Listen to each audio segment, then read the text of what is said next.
So to turn back to Bicester, the East-West Rail project to connect Oxford to Cambridge is an ambitious infrastructure project that will provide connection between some of the UK's most dynamic centres of innovation and research. It passes through my constituency of Bicester and Woodstock, and many constituents have contacted me to highlight how the project will impact them. These are constituents like Carol, who lives in a care home south of the rail crossing, and tells me that she moved there because it was a short mobility scooter ride from the Market Square on a flat route. She would be cut off. Or a volunteer firefighter at Bicester Fire Station on the north side of the crossing, but who lives on the south and is worried that without access via London Road, he may be delayed when he is called to join an emergency crew. He would be cut off. Or Claire, who cycles with her 2 sons into town from her home on the southeast of the town. They cannot use the busy A road to get into town if London Road is closed. They would be cut off. These constituents, and many like them, are worried about the delays they will face for these regular journeys, all of which will be disrupted by this planned closure. To put this in some context, Oxfordshire County Council has maintained an automated traffic monitor on the London Road by the level crossing. It shows that in 2017 there were 9,000 journeys on the road per day. This number fell during the pandemic but has consistently risen, with 7,700 journeys in 2023. The threat of closing the London Road is imminent, but it should not come as any surprise to those in government or the rail industry. Importantly, there was a road there long before there was a railway. Back in 1795, there was a coach service running 6 days a week from Banbury to London through Bicester, making use of the London Road. The railway came to Bicester in 1850, crossing the London Road for the first time. Those horse-drawn coaches have been replaced by motor cars as well as buses and lorries, and with that has come the growth of the town. For the century to 1930, Bicester was a town of around 3,000 inhabitants. The war period was followed by expansion, and the town nearly doubled by 1961 before rapid growth to 20,000 by 1981, 37,000 by 2021, and forecast growth to over 50,000 by 2031. Through all of this, there has remained just one road from the centre of Bicester out to the south, London Road, which is still crossed by the railway line today. In 2008, Chiltern Railways announced a proposal to connect Oxford to London Marylebone by instating a new track just east of London Road. This was linked to a proposal for the new east-west rail link that had been made in the early 2000s by a consortium of local authorities. Back in 2006, the Office of the Deputy Prime Minister stated support for the west part of this line from Bletchley to Oxford. This was finally backed with money in the autumn statement of 2011 and a subsequent announcement made by the Transport Secretary in July 2012. The Chiltern Railways proposal went to planning inspection with a hearing held in 2012. Various Bicester residents at that point, more than 12 years ago, pointed out the implications of a new line and the disruption that frequent downtime of the level crossing would cause. Chiltern Railways argued, however, there was uncertainty about East-West Rail going ahead, and it would therefore be premature to act on this. The inspector agreed. As a result, when the railway was closed for a full 20 months between February 2014 and October 2015, a huge opportunity was missed to provide a viable solution for the future.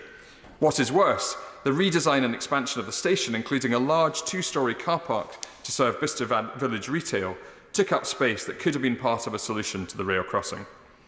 It therefore took almost a decade from the announcement of the Department of Transport support to formal approval of the route between Bletchley and Oxford to be made by the Transport Secretary in February 2020. This followed another planning inspectorate hearing.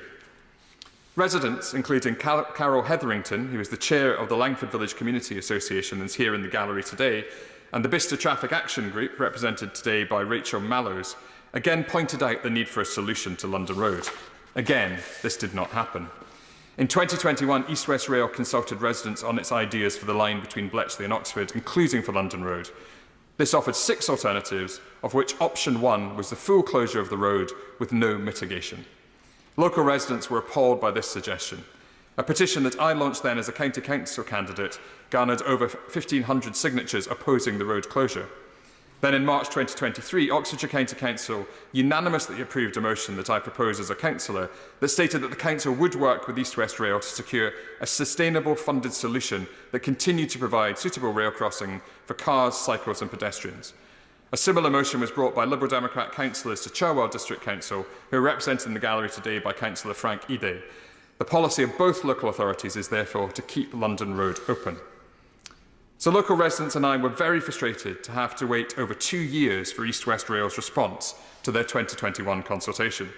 Despite repeated indications they would publish a response, this was serially delayed. Now, I have some sympathy with East West Rail. Under the last government, they saw 5 rail ministers between 2019 and the 2024 general election, as well, of course, as 4 prime ministers and 5 chancellors.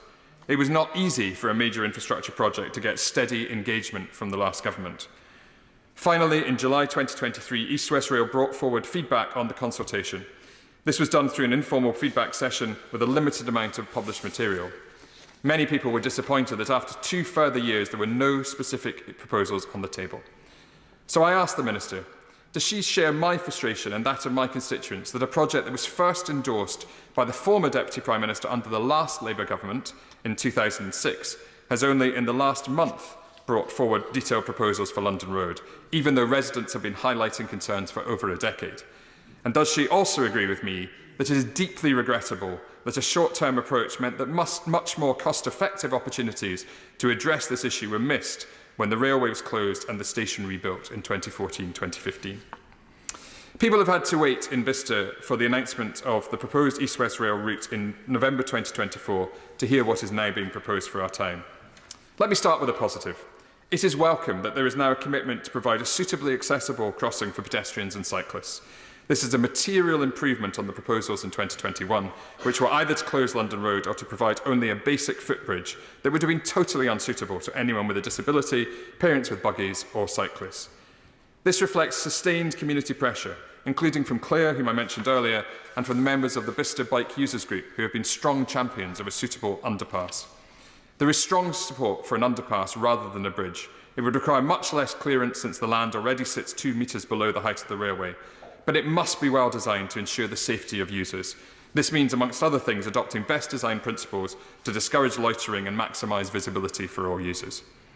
However, the very bad news for Bicester residents is that East West Rail are proposing to close London Road to car users and offer no alternative. In their consultation document, they say, our preferred solution is for traffic to be diverted using existing roads. The strength of community feeling about this is very clear to me in my postbag and my inbox. Nearly 400 people have signed a new petition in the last month objecting to this closure. The technical document that accompanied the conclusion makes clear that only preliminary analysis of the journey times has been conducted. It is unclear from this whether the projected growth in Bicester of both new homes and employment sites has been factored into the analysis. The document talks about potential improvements to journey times, from junction improvements and signalling changes. Local residents and I are very sceptical that this can compensate in any meaningful way for closing this arterial road. When the Rail Minister courteously called me last month in advance of the announcement of this route, I shared these concerns with him, and I welcomed his assurance that this would be a genuine consultation. So may I therefore take this opportunity in the House to ask the Minister to confirm that the Government remains open-minded on this proposal. Can she confirm that the Government will listen to the consultation feedback, and will she agree that either she or the Rail Minister will meet with me and local representatives before submitting any final proposal for planning approval? Many residents in Bicester see the benefit of increasing the capacity for rail travel across our region, and that it may bring economic benefits to the UK by joining up some of our most innovative areas. Yet what all residents agree is that the national benefits will come at a cost to Bicester.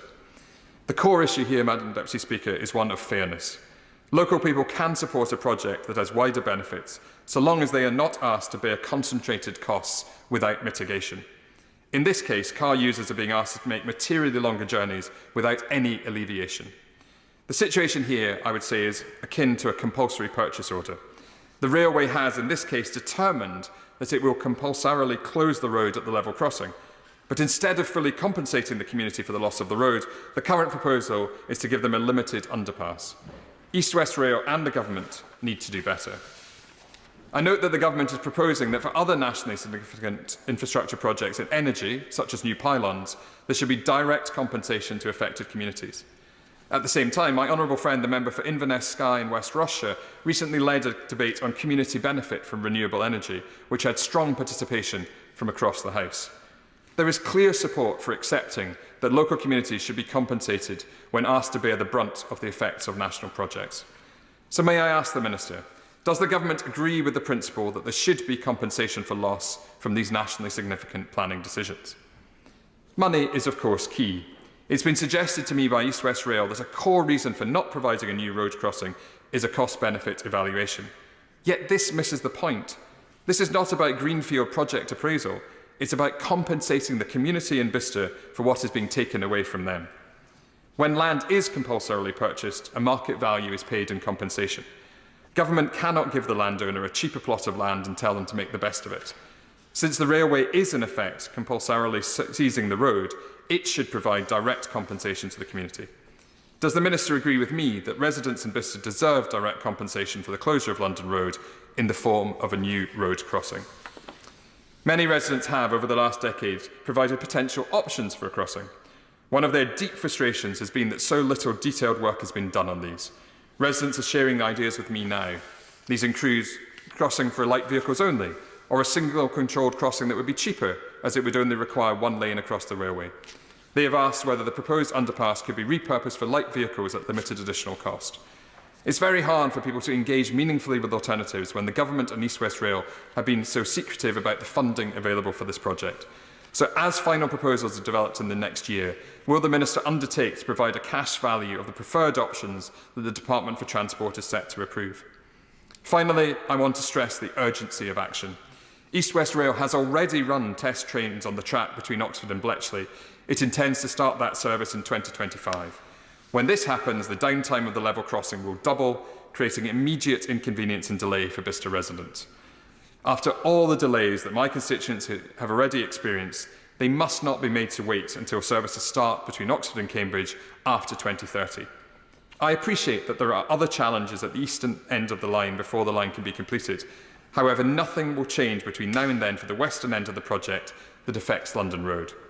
So can I please ask the Minister to commit that once options are submitted and approved under a development consent order, funds will be provided and East West Rail will proceed immediately with the works to provide crossings at London Road.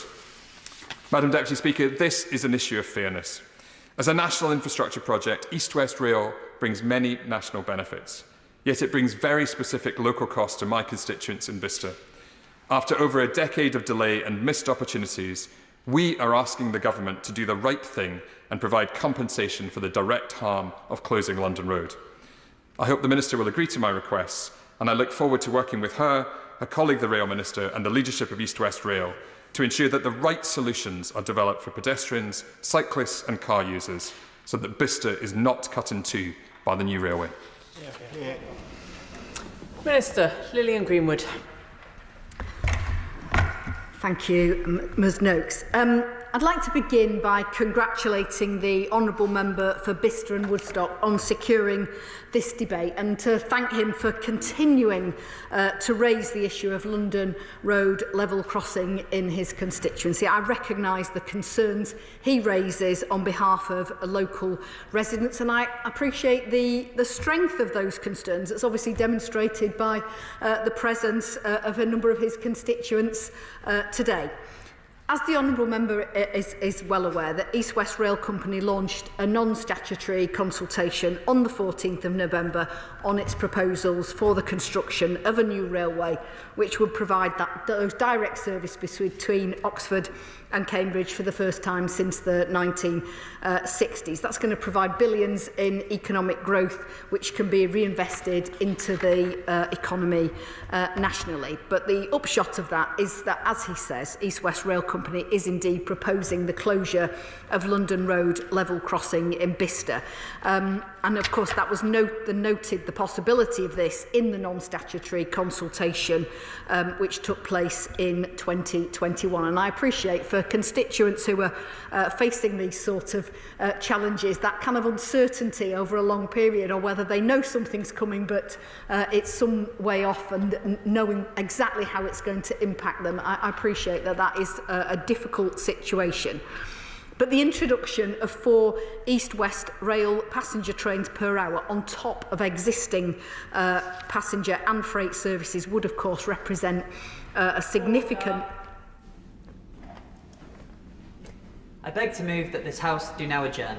The question is that this House do now adjourn. Lilian Greenwood.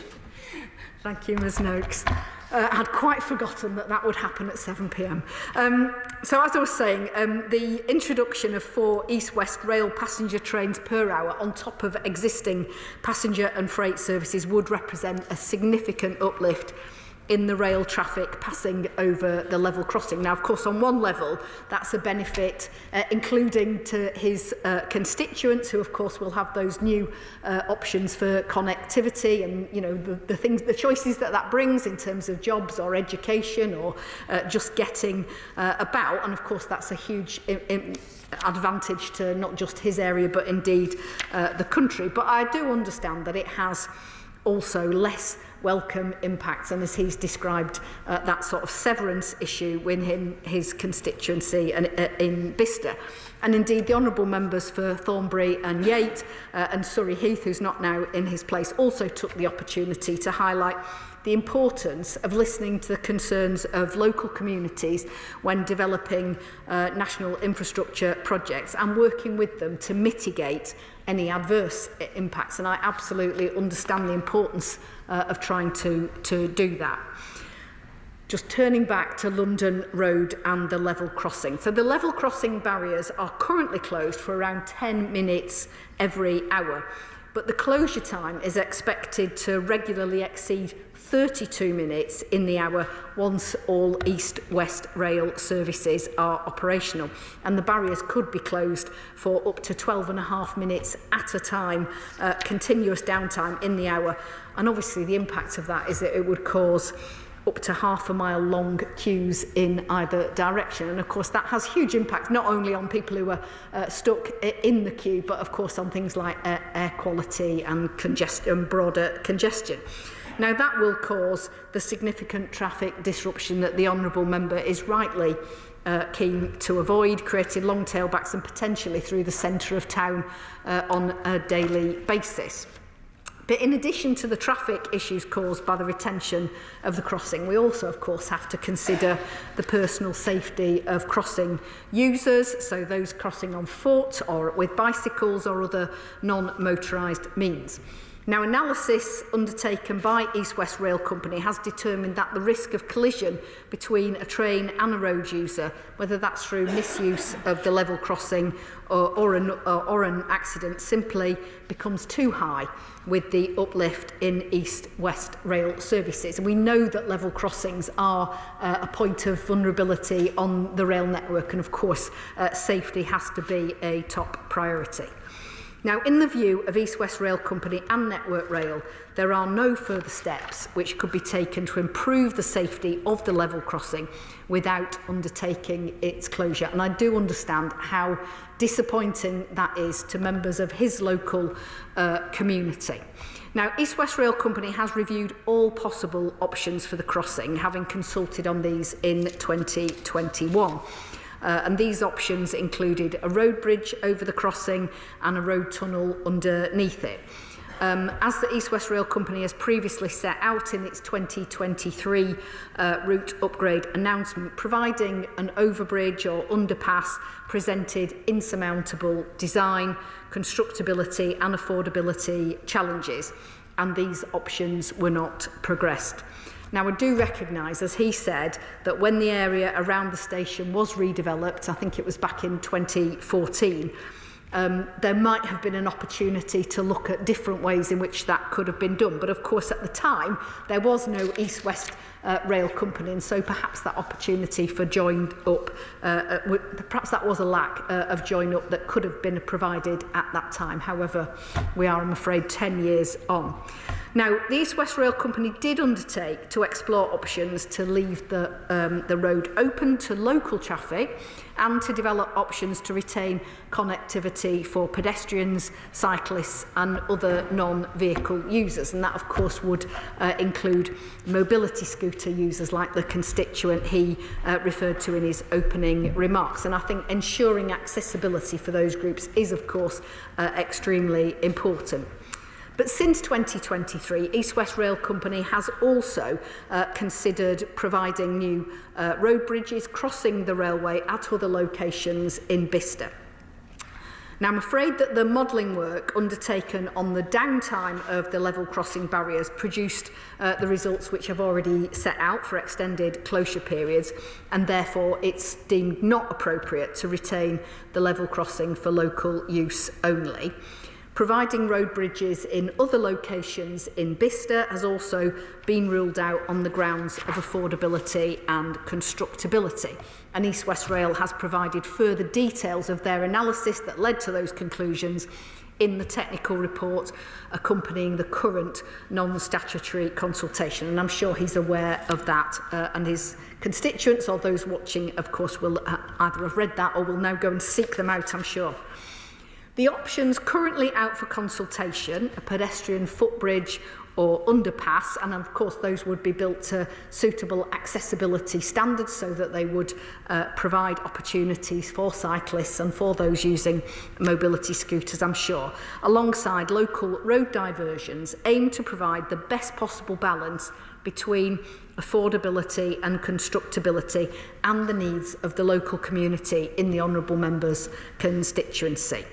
Both the footbridge and the underpass have been developed in the light of feedback received at and since the 2021 consultation, and there are, I can assure him, opportunities for further design refinements to ensure that the solution meets the community's need. Now, I note the comments that the Honourable Members made today about the issues that he would like to see addressed and what he believes that the majority of his constituents would prefer. I can give him the assurance that this government is listening, and that I and my colleague, the Rail Minister, will be happy to keep in touch with him, and I'm sure there's an opportunity for further discussion as things progress.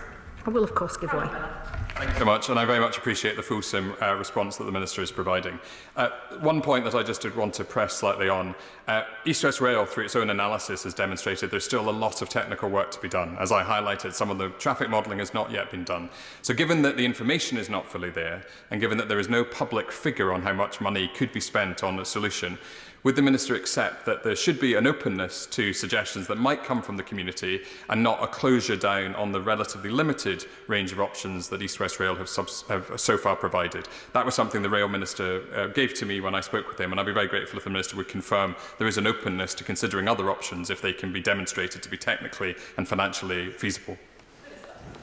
Well, I'm very happy to give him that assurance, and I certainly wouldn't disagree with my colleague, the Rail Minister. And I can also provide him with the assurance that the proposed road diversions and any further enhancements required to minimise the impact of these diversions will be funded as part of the East West Rail project, and will not be the local authority which is expected to foot the bill. And I've heard the representations about the importance of protecting his constituents, and I know that my honourable friend, the Noble Lord Hendy, will have as well. Initial traffic modelling has demonstrated that any journey lengthening caused by vehicle traffic taking the alternative route proposed in the consultation document, and I understand that it's unwelcome if people were going to have to travel into the centre of Bicester by an alternative route, but it will still be considerably shorter than the journey time extension caused by sitting in a traffic jam at the crossing for 10 and upwards minutes. In closing, I'd like to signpost the ongoing consultation itself, and of course I do invite all those with views, including the Honourable Member's constituents, to contact East West Rail Company through the published channels before the closing date of the 24th of January 2025. It is so important that we listen to local people's views and that we try to take those into account as we develop further mitigation. As I said already, no final decision has been taken on which option to take forward for the level crossing and future access for the local community. And feedback from the public will, of course, play a part in influencing the outcome.